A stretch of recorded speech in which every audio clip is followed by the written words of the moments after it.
if you like, I'll tell you a little bit about me and Toronto East School first, and then I'll answer your questions. Is that okay? Okay. Okay. So, with Toronto East School, I've been principal here now for 6 years, since 2018. Toronto East School was formed in 2013, so it's been in operation for just over 10 years. But in that time, a lot has happened. Before I became principal here, I taught as a teacher and as an administrator for the Peel District Board for 35 years. So I guess I've been teaching or administering for 40 years now. As well, in terms of me, right now I'm on 7 different boards or committees at the University of Toronto. I do that as a volunteer basis. So when I'm not here, I'm usually at the university volunteering. Now with eSchool, as I said, it was formed in 2013, and we have several thousand students active across the world in probably 45 to 50 different countries. A lot of them come from China, and they're from all over: Malaysia, Iran, Portugal, the Philippines, Japan, obviously. So they really come from as wide an audience as possible. Those students that we have take courses ranging from grade 9 to grade 12. And what else can I tell you? In terms of our teachers, all of our teachers are Ontario College of Teachers certified. And many of them have full-time jobs in the big school boards in the Toronto area.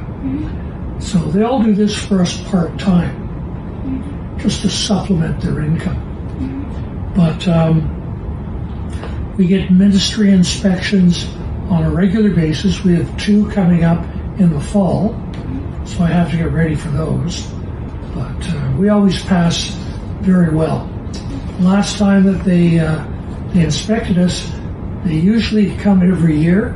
They waited 2 years, which means you must be doing a good job. Otherwise, they would come more frequently. And we keep up with all of the Ministry of Education expectations and with any new curriculum changes, because curriculum is constantly evolving, and so we keep pace with that. So that's about all I wanted to say about me, the teachers, and the school. Now about your questions. Your first one says, how do we support students in terms of e-learning? Well, so we have to expect certain things from students. First of all, they have to be self-motivated. So if they don't do their work, they're never going to pass, like regular school, right? So some of the difficulties are the same as what we call brick and mortar schools, where the students are there. But teachers keep in touch with the students through the internet, usually email. They can do Zoom or other forms of video conferencing with the students. I'm not sure, is Japan in the same time zone as China? So right now in Tokyo, it's 4 o'clock in the morning. Yeah. So it's not a good time for me to call someone in Tokyo because they're still asleep, right?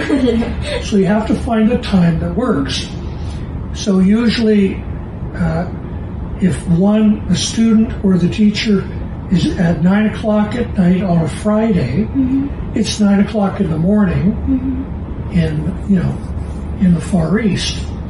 And then soon, when we get into leap year, there's a 13-hour difference between Japan and Toronto. So you always have to be aware of that. So video conferences, yes, you can do them, but you have to be cognizant of the time difference. Because no one wants to get a video call at 2 o'clock in the morning. It's possible to do it, but it's uncomfortable. So that's one of the main things. Students at Toronto East School can administer themselves in every day of the year. So it's a 365 admission process. And students work at their own pace. We give them 6 months to finish a course, but usually most of them finish in 2 to 3 months because they have to do 110 hours of instruction. A lot of our courses are 4 units with 10 assignments in each one, 10 assignments in each one, and most assignments take 2 hours to do. So already 4 units with 40 assignments, 2 hours each, there's 80 hours of instruction. And then they have a final exam for 2 hours, unit tests, homework to do. So it's very easy to do the 110 hours. If a student wants to do a course as quickly as possible, and if they put in 5 hours a day, 7 days a week, they can finish a course in about a month. But who has 5 hours a day free? Not very many people. That's why you say they usually take 2 to 3 months to finish a course. In day school here in Ontario, a semester is 4 months. So if they're taking a course with us, they can finish earlier than they would in day school. And that means they can apply in grade 12 for university sooner. So in a way, it's to their advantage. Lots of advantages of going through quickly enough.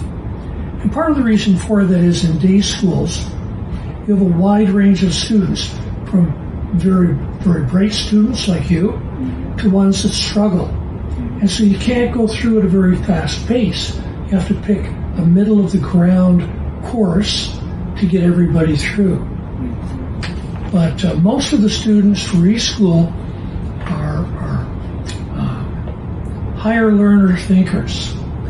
And part of the reason for that is they want to get into university fairly quickly.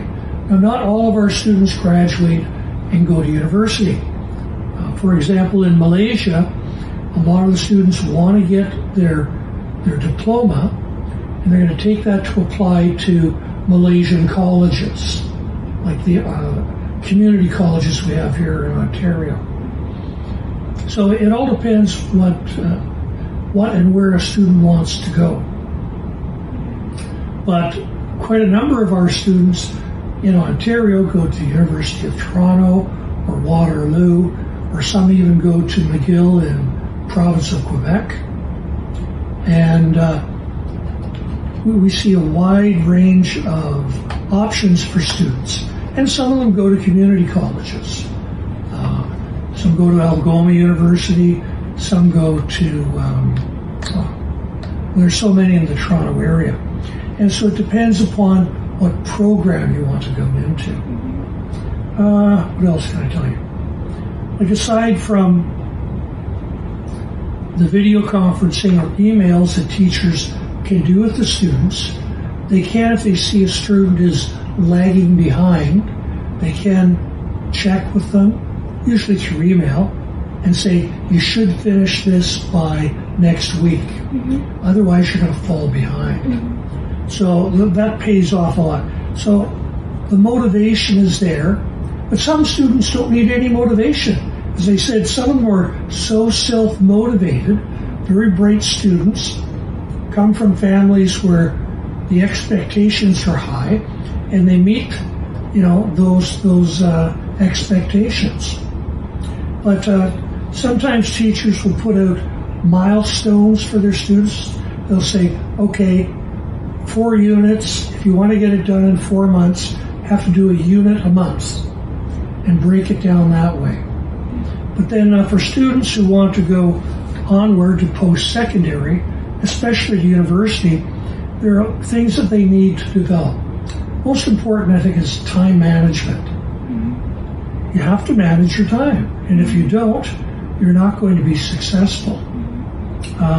They have to be goal-oriented. So it's not a case of just wanting to finish first term in university, but where do you want to go down the road? Ideally, what job or what occupation do you want? And let's say you want to be an engineer. Well, you need to be taking the sciences and the maths. So if you're taking humanities courses, you're not going to get into engineering and become an engineer. So you have to know where you want to go. Another factor, a very important one, is you have to be, as a student, financially secure. And when I was teaching in high school, I had a student in a grade 12 class. He would come to class and he'd try to sleep through the whole thing. And I spoke to him one day and I said, "What are you doing?" And he said, "I'm working 40 hours a week." I said, "How do you work 40 hours a week, come to school all day?" He says, "I leave school, I go to my night job, I finish at 8 o'clock in the morning." I said, "When do you sleep?" "In school." I said, "Well, I got news for you. It doesn't matter how much money you make. If you don't get the marks, you're not going anywhere." So he eventually went part-time at his job so he could sleep. And, that's what a lot of educators do, is they try to give good advice to their students because we really care about all of them. Other important things for university, be involved in some extracurricular activities, so you're not always hitting the books, but as well, even things volunteering. If you want to become a medical doctor, a good idea would be to volunteer at a hospital. You get the experience and maybe even develop some connections. Let's see what else. The other thing that's very important for especially university is trying to get students not to plagiarize, because they're always under pressure. Many of our students are full-time students somewhere else.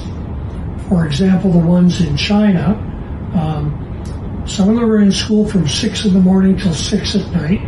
It may be similar in Japan, I don't know.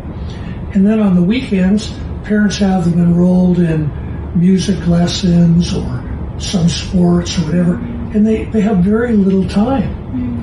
And so by default, some of them figure that they'll just plagiarize and get a quick answer.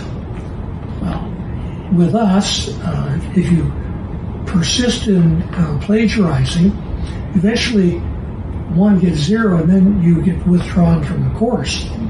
But if you plagiarize in university, you get expelled and you don't get your money back. And university is fairly expensive, right?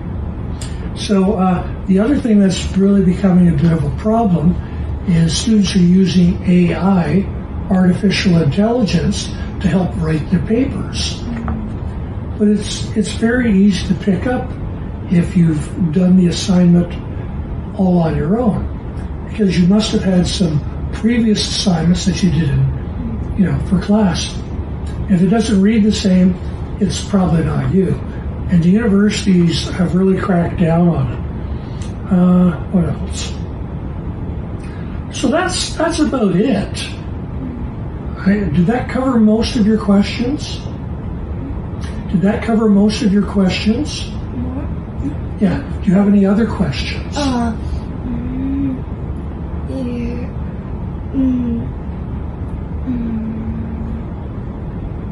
No pressure.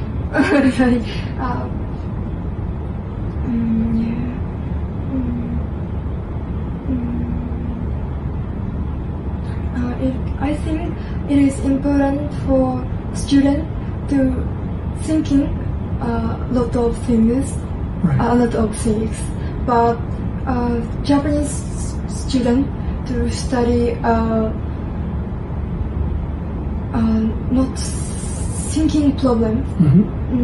So I think how do you to thinking the problem. Yeah. I think it is difficult for them to use e-learning to thinking a lot of things. Yeah. Yeah.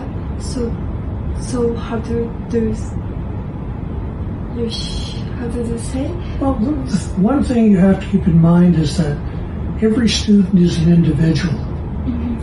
And like I'm used to being an administrator in schools of 2,000 students.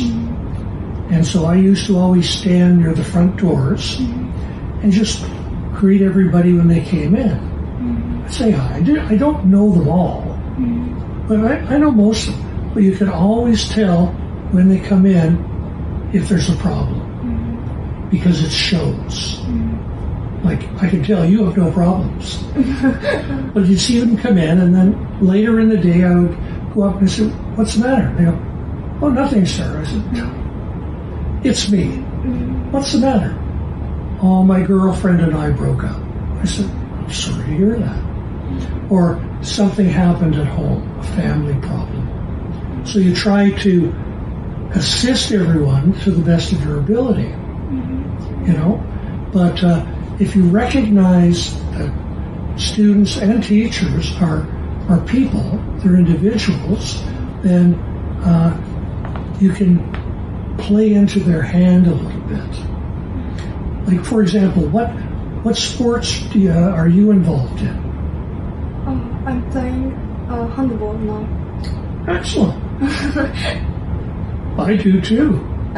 Not lately, but I've played lots of my time.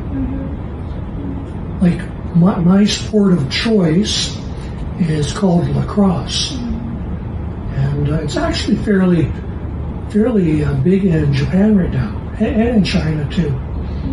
I think there's 90 countries in the world that have national teams at this point, and it's traditionally an indigenous sport here in North America, but now it's played worldwide, and it has some similarity to kendo because you have a stick, right?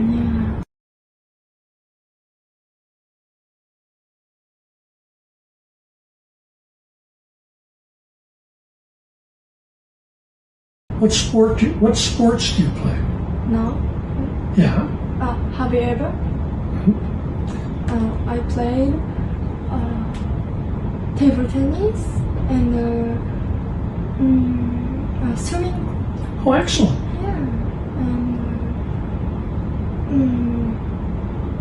Yeah. Yeah, that's it. The other thing that I'll tell you, the reason why we have so many students, and it's not because it's easier to get your diploma.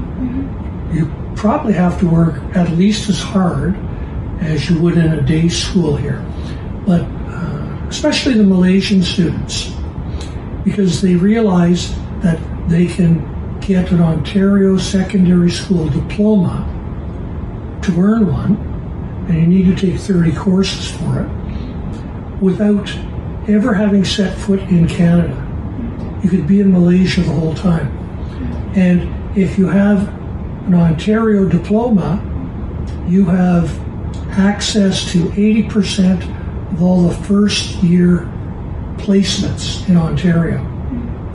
And if you got your diploma, let's say in Tokyo, and you applied to an Ontario university, there's only about 20% of the spots that you can apply for. So the advantage for international students is they get the opportunity to apply for 80% of all the first year openings, because they're shown as an Ontario graduate. Without having set one foot in Ontario, they can get admission to an Ontario university. So the thing is, if say you have a twin sister, she gets her diploma in Tokyo, she can apply for 20% of the positions, you can apply for the 80, so relatively speaking, you don't have to have as high a mark as your sister and might get in and she won't. So that's an incentive for international students. And it works very well.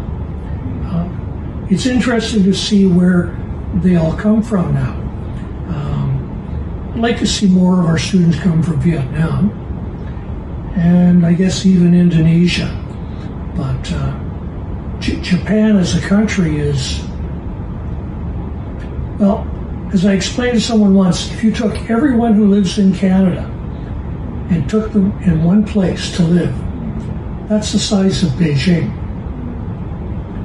So Canada is a country that's larger than China, size-wise, but we only have as many people as Beijing, China. So the same thing with Japan, relatively small compared to China, but a very large population, right? I'm not even sure what the population of Tokyo is. I think it's 14 to 20 million people. I don't know. It's a lot. And as a result, having the opportunity to come here, where there's a lot more space, and the opportunity to go to university either in British Columbia on the West Coast, or let's say to Halifax on the East Coast, or into Ontario. And I think that's part of the allure that some international students see. Like Toronto's relatively small. The city of Toronto is about 6 million people. The greater Toronto area is about 10 million. In China, that's a small town. And Toronto is the biggest city in Canada. So in some respects, it's a bit of a culture shock for some students. Like I had a student once from Hong Kong, and there were two things that stood out in his mind. He was worried in October because it was going to snow. And I know it snows in Japan, especially in the north. But in Hong Kong, it never snowed. And he was terrified. He said, "How deep will the snow be?" I said, "I don't like that much snow, good snowfall. By the end of the winter, maybe this much has fallen. But it's not all at once." And then I asked him one day, I said, "What's the one difference between here and Hong Kong?" He said, "Here I can walk down my street and I'm the only person on it." He said, "In Hong Kong, you're never alone. There's always people around you. You always hear people noises, cars, people snoring." And to me, that was a bit of a surprise. So he found the space as kind of a relaxing element. So as I said, that's probably part of the allure of Toronto East School and everything else. Like I think in Toronto now we have 8 different Chinatowns. The one downtown, up in Markham to the north, and situated elsewhere. And a lot of cities like Barrie to the north has a Vietnamese community, they have a Chinese community, and I find that very refreshing and positive. So international students really have no fears or apprehensions by doing Toronto East School courses or coming to post-secondary in Ontario. Because I think you'd be surprised how many Japanese there are in Toronto. You have any idea? Do you have relatives here?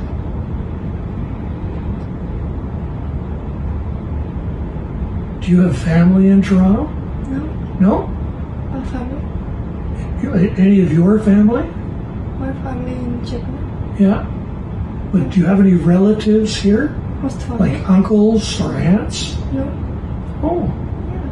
Wow. Everyone in Japan. Pretty much, yeah. Yeah. So anyway, that's about all I have to say. So I hope that helps you with your assignment. And I look forward to seeing you again one day. Maybe you'll come back and visit again.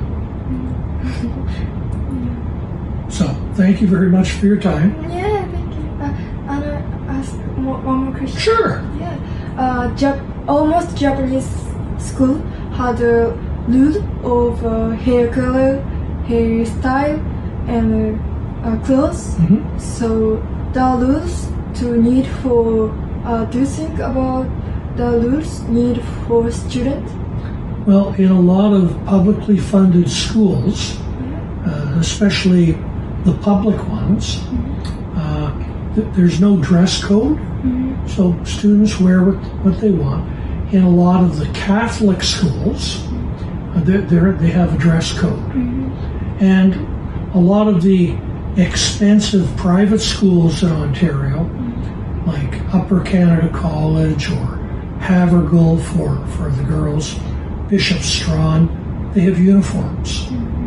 But in regular publicly funded schools, not very many. So you could dress like that and go to school every day. Yeah, in Japan school, I have a school uniform. They should wear it, and they should they have rules for skirts. The length of the skirt? Yeah. Girls have to wear the skirt. Boys have to wear the pants. Yeah. Yeah. I think the rules don't need for us. Yeah. Yeah, like here it's not as critical. So that's another difference between the two. How long is the school day in Japan? School day? Yeah, like what time in the morning until? Morning start is 8:30. Okay. Finish like 4. Okay. 4 p.m. Yeah. Yeah, it's similar to here in day school. Back in the summer of 2019, I spent 2 weeks in China visiting with parents and students. And I was in Beijing, Nanjing, and to the west in Hebei province. And I visited a high school in, where was it, in Beijing, and it was like a university campus.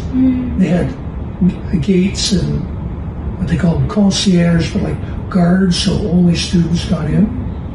And it was massive. And I said, I'm used to schools with 2,000 kids. How many students do you have here at this school? They said 6,000. So I said, in our schools, if you have 2,000 students, you get 3 vice principals to manage, problems and that. How many vice principals do you have here? 9. And it was just like, so one building, multi-story building, was just for science and math classes, like a university. Another one was for, I'll say, English. Another one for business subjects. And I was really surprised because no public school here is that large. But they have such a population that they have to build them that big. So our most in Japan, most high schools, would they be 2,000 students or 6,000? Somewhere in there. So, do you have any other questions? No. Anyway, so thank you for your time. Thank you for take your time for me.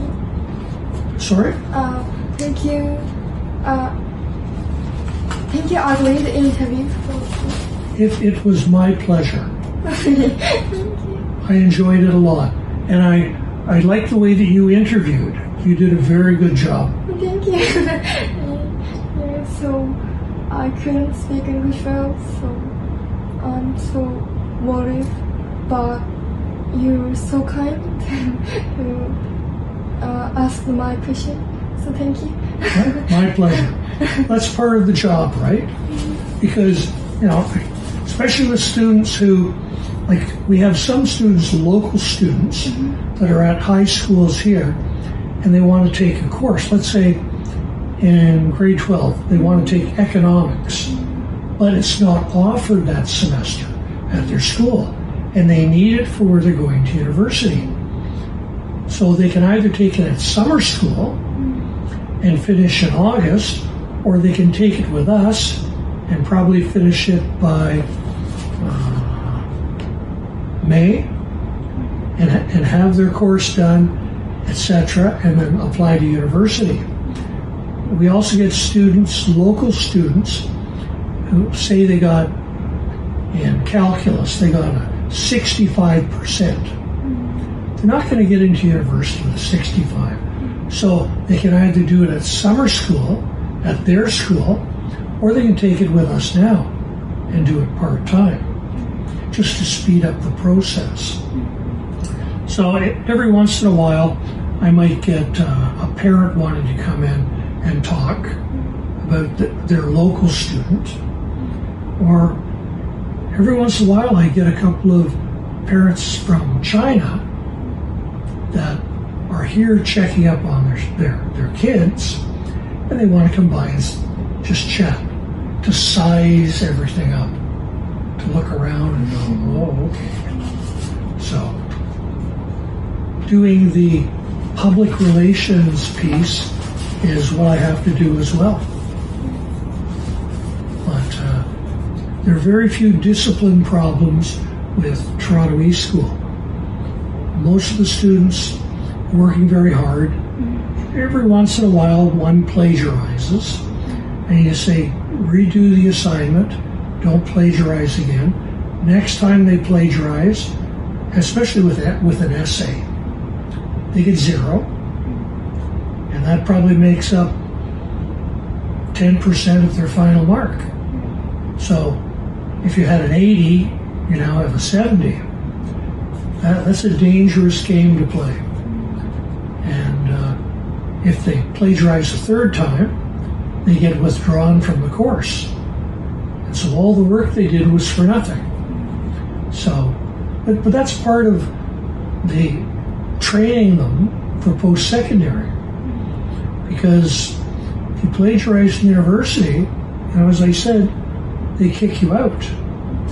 And the other thing I found out, say you were going to the University of Toronto and you plagiarized on an assignment, they may kick you out, but then all the universities have like a little black book, a list of all the students who have plagiarized. So your name would be there, what university you were at, and the fact that you got kicked out. So if you applied to another university, they would go, student cheats, and they wouldn't accept you.